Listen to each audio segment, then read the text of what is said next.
TNT Telugu world కు స్వాగతం. మా లేటెస్ట్ వీడియోస్ నోటిఫికేషన్ కోసం సబ్స్క్రైబ్ చేసుకొని బెల్ ఐకాన్ ని యాక్టివేట్ చేసుకోండి. శ్రావణ మాసం శుక్లపక్షంలో పౌర్ణమికి ముందు వచ్చే శుక్రవారాన్ని వరలక్ష్మి వ్రతంగా జరుపుకుంటారు. వరాలు ఇచ్చే దేవతగా వరలక్ష్మీదేవిని కొలుస్తారు. ఈ పండుగను ముఖ్యంగా వివాహమైన మహిళలు నిర్వహిస్తారు. ఈ రోజున దేవతను పూజిస్తే అష్టలక్ష్మి పూజలకు సమానం అనే నమ్మకంతో కుటుంబ సభ్యులు కూడా ఈ పూజలో పాలు పంచుకుంటారు. మంచి భర్త కుమారులు కలగాలని పెళ్లి కాని అమ్మాయిలు కూడా ఈ వ్రతాన్ని చేస్తారు. ఈ దేవతను పూజిస్తే అష్టైశ్వర్యాలు అయిన సంపద, భూమి, శిక్షణ, ప్రేమ, కీర్తి, శాంతి, సంతోషం మరియు శక్తి వంటివి లభిస్తాయని ప్రగాఢ విశ్వాసం. అందువల్ల ఈ వ్రతాన్ని అందరూ ఆచరిస్తారు. సమయం లేకపోవటం వల్ల కానీ మరి ఏదైనా ఇతర ఇబ్బందుల వల్ల కానీ ఈ వ్రతాన్ని ఆచరించలేని వారు భక్తి శ్రద్ధలతో ఇప్పుడు చెప్పబోయే కథ విన్నా చాలు ఆ వరలక్ష్మీదేవి అనుగ్రహం పరిపూర్ణంగా లభిస్తుంది. వరలక్ష్మి ప్రసాదము వలన సకల కార్యములు సిద్ధించును అని సాక్షాత్తు ఆ పరమశివుడే చెప్పాడు. ఆ కథ గురించి మనం ఇప్పుడు తెలుసుకుందాం. సూత మహాముని సౌనకుడు మొదలైన మహర్షులతో ఇలా చెప్పాడు. ఓ మునీశ్వరులారా, స్త్రీలకు సర్వ సౌభాగ్యములు కలుగు వ్రతం ఒకటి పూర్వము శివుడు పార్వతికి చెప్పాడు. దానిని చెప్తాను, వినండి. ఒకరోజు కైలాస పర్వతమున శివుడు తన సింహాసనము మీద కూర్చొని ఉండగా పార్వతీదేవి ఆయనని సమీపించి, దేవా, లోకంలో స్త్రీలు ఏ వ్రతం చేస్తే సర్వ సౌభాగ్యములు పుత్ర పౌత్రాదులు కలిగి సుఖ సంతోషాలతో ఉంటారో అటువంటి వ్రతమేదో సెలవీయండి అని అడుగగా పరమేశ్వరుడిలా చెప్పాడు. ఓ దేవి, స్త్రీలకు పుత్ర పౌత్రాది సంపత్తులనిచ్చే వ్రతం ఒకటి ఉంది. దాని పేరు వరలక్ష్మి వ్రతం. ఆ వ్రతమును శ్రావణ మాసంలో శుక్లపక్ష పూర్ణిమకు ముందుగా వచ్చే శుక్రవారం రోజు చెయ్యవలను అని చెప్పాను.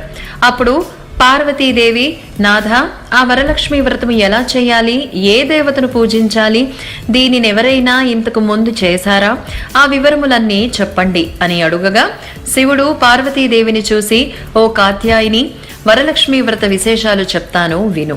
పూర్వము మగధ దేశమున కుండినమనే ఒక పట్టణం ఉంది. ఆ పట్టణము నిండా బంగారు ప్రాకారములు, బంగారు గోడలు గల ఇళ్ళు ఉన్నాయి. అందులో చారుమతి అనే బ్రాహ్మణ స్త్రీ ఉన్నది. ఆమె పతియే ప్రత్యక్ష దైవముగా భావించి తెల్లవారుజామునే లేచి స్నానం చేసి పతిదేవుని పువ్వులతో కొలిచి ఆ తర్వాత అత్తమామలకు అవసరమైన అనేక సేవలు చేసి ఇంటి పనులన్నీ ఓర్పుతో నేర్పుతో చేసుకుంటూ ఉండేది. అందరితో ప్రియంగా మితంగా మాట్లాడుతూ ఉండేది. గయ్యాళిగా కాకుండా ఇంత అణుకువగానున్న ఆ మహాపతివ్రతను చూసి మహాలక్ష్మికి ఆమె మీద అనుగ్రహం కలిగింది. ఒకరోజు ఆ మహా ఇల్లాలికి కలలో ప్రత్యక్షమై మహాలక్ష్మి ఇలా చెప్పింది. ఓ చారుమతి, నేను వరలక్ష్మీదేవిని. నీ నడవడిక చూసి నాకు నీ మీద అనుగ్రహం కలిగి నీకు ప్రత్యక్షమయ్యాను. శ్రావణ మాసంలో శుక్లపక్ష పూర్ణిమకు ముందు వచ్చే శుక్రవారం రోజు నువ్వు నన్ను పూజించితే నీకు కోరిన వరములిస్తాను అని చెప్పాను. అలా ప్రత్యక్షమైన అమ్మవారిని చూసి ఎంతో మురిసిపోయిన చారుమతి కలలోనే వరలక్ష్మీదేవికి ప్రదక్షిణం నమస్కారములు చేసి, నమస్తే సర్వలోకానాం జనన్యై పుణ్యమూర్తయే శరణ్యే త్రిజగ ద్వంద్యే విష్ణువక్షస్థలాలయే అని అనేక విధముల స్తోత్రములు చేసింది.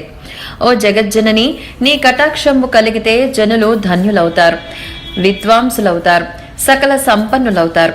నేను పూర్వజన్మలో చేసిన పూజా ఫలం వల్ల నీ దర్శనము నాకు కలిగింది అని కలవరుస్తూ ఉండగా మెలకువ వచ్చింది. 4 వైపులా చూస్తే చారుమతికి వరలక్ష్మీదేవి కనబడలేదు. అప్పుడు ఆమెకు అర్థమైంది తాను కలగన్నానని. వెంటనే భర్తని అత్తమామలని లేపి చెప్పగా వాళ్ళు కూడా చాలా సంతోషించి, ఈ స్వప్నము చాలా ఉత్తమమైనది. దేవి ఆనతి ప్రకారం నువ్వు తప్పకుండా ఆ వ్రతం చెయ్యి అన్నారు. చారుమతి తన ఇరుగు పొరుగున ఉన్న స్త్రీలకు కూడా చెప్పింది.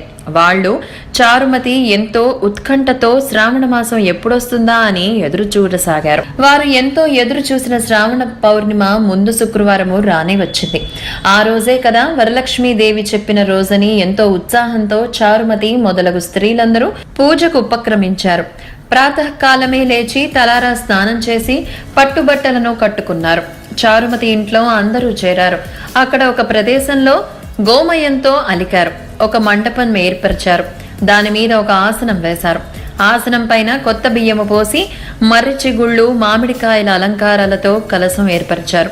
అందులోకి వరలక్ష్మీదేవిని ఆవాహనం చేశారు.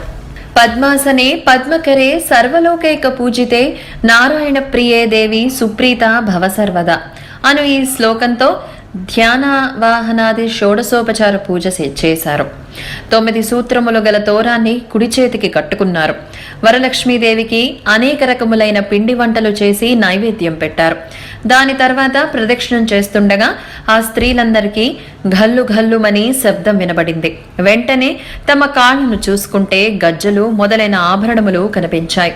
చారుమతి మొదలైన స్త్రీలంతా వరలక్ష్మీదేవి కృపా కటాక్షములు కలిగాయని ఎంతో మురిసిపోయారు. రెండో ప్రదక్షిణం చేయగానే చేతులకు ధగద్ధగలాడే నవరత్నాలతో కూడిన కంకణములు మొదలైన ఆభరణములు కనిపించాయి. ఇంకా వాళ్ళ ఆనందం ప్రత్యేకించి చెప్పేదేముంది. మూడవ ప్రదక్షిణం పూర్తి కాగానే ఆ స్త్రీలంతా సర్వాభూషణాలంకృతులయ్యారు. చారుమతి మొదలైన ఆ స్త్రీల ఇళ్లన్నీ స్వర్ణమయాలయ్యాయి. వాళ్ళకి రథ గజ తురగ వాహనాలు ప్రసాదింపబడ్డాయి. చారుమతి ఇంటి నుంచి ఆ స్త్రీలను తీసుకొని పోవటానికి వారి వారి ఇళ్ల నుంచి గుర్రాలు, ఏనుగులు, రథాలు, బండ్లు వచ్చాయి.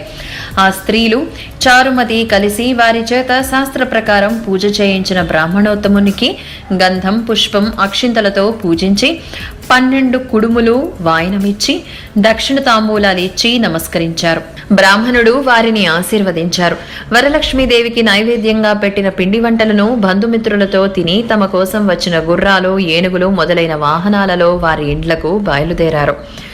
వారు త్రోవలో చారుమతి భాగ్యమును తమ భాగ్యమును ముచ్చటించుకుంటూ వెళ్లారు. లక్ష్మీదేవి తనంతట తానే స్వప్నములో వచ్చి ప్రత్యక్షమవటం అంటే మాటలా? చారుమతి ఎంత అదృష్టవంతురాలు అనుకున్నారు. చారుమతికి ప్రత్యక్షమైన విధానం తన మటుకే దాచుకుని తను ఒక్కతే పూజించకుండా తమ అందరికీ చెప్పి తమకి కూడా ఇంతటి సౌభాగ్యం కలగజేసిన చారుమతి ఎంతటి పుణ్యాత్మురాలు. అలాంటి ఆమె పరిచయం కలిగి ఉండిన తామెంత భాగ్యవంతులు అని ఎంతో మురిసిపోయారు. అప్పటి నుంచి చారుమతితో సహా వారందరూ క్రమం తప్పకుండా ప్రతి సంవత్సరం ఈ పూజ చేస్తూ పుత్రపౌత్రాభివృద్ధి కలిగి ధన కనక వస్తు వాహనములు కలిగి సుఖ సంతోషాలతో ఉన్నారు. కావున ఓ పార్వతి, ఈ ఉత్తమమైన వ్రతమును చేస్తే, అలా ఎదుటివారికి చెప్పి చేయిస్తే సర్వ సౌభాగ్యములు కలిగి శుభముగా ఉంటారు. ఈ కథను విన్నవారికి, చదివిన వారికి కూడా వరలక్ష్మి ప్రసాదము వలన సకల కార్యములు సిద్ధించును అన్నాడు పరమశివుడు. సూత మహాముని, సౌనకుడు మొదలగు వారితో, మునులారా విన్నారుగా, చారుమతి ఎదుటివారి మంచి కూడా ఎలా కోరిందో. ఎదుటి మనిషికి మంచి కలగాలని కోరుకుంటే అమ్మవారు ఇంకా ప్రసన్నురాలై మీరు కోరుకుండానే మీకు మంచి చేస్తుంది అని సూత మహాముని అన్నారు. ఇలాంటి వీడియోస్ కోసం మా ఛానల్ని సబ్స్క్రైబ్ చేసుకోండి.